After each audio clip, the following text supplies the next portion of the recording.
Seorang remaja laki-laki berusia 14 tahun ditemukan tewas usai diterkam buaya di Sungai Malauge, Kecamatan Lasalimu Selatan, Kabupaten Buton, Sulawesi Tenggara atau Sultra pada Senin 18 Oktober 2021 malam. Pihak Kantor Pencarian dan Pertolongan atau SAR Kendari mengungkapkan kronologi kejadian.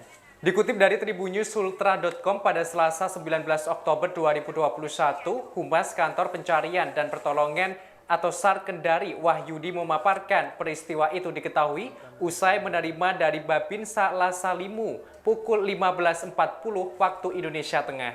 Kejadian bermula saat korban yang bernama Muhammad Fauzi alias Laogun bersama saudaranya akan beristirahat makan siang setelah menambang pasir di sungai. Namun korban tak lagi kelihatan dan tak kunjung kembali.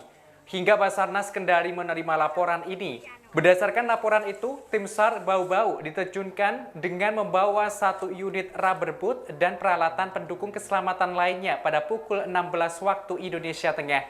Wahyudi berujar tim SAR diberangkatkan akan melakukan pencarian di lokasi kejadian sejauh 91 km dari pos SAR Bau-Bau.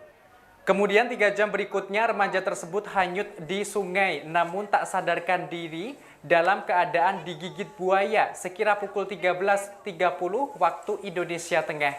Warga setempat sempat merekam buaya yang melintas namun mereka tak mampu berbuat apa-apa.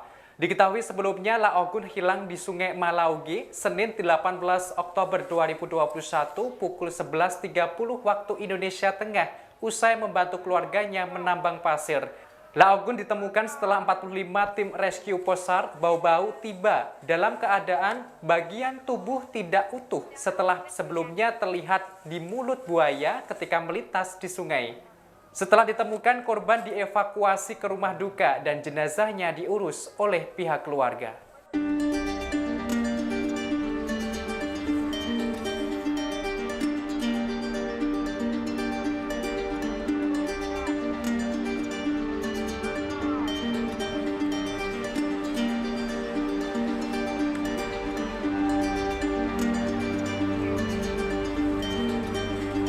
Terima kasih sudah nonton.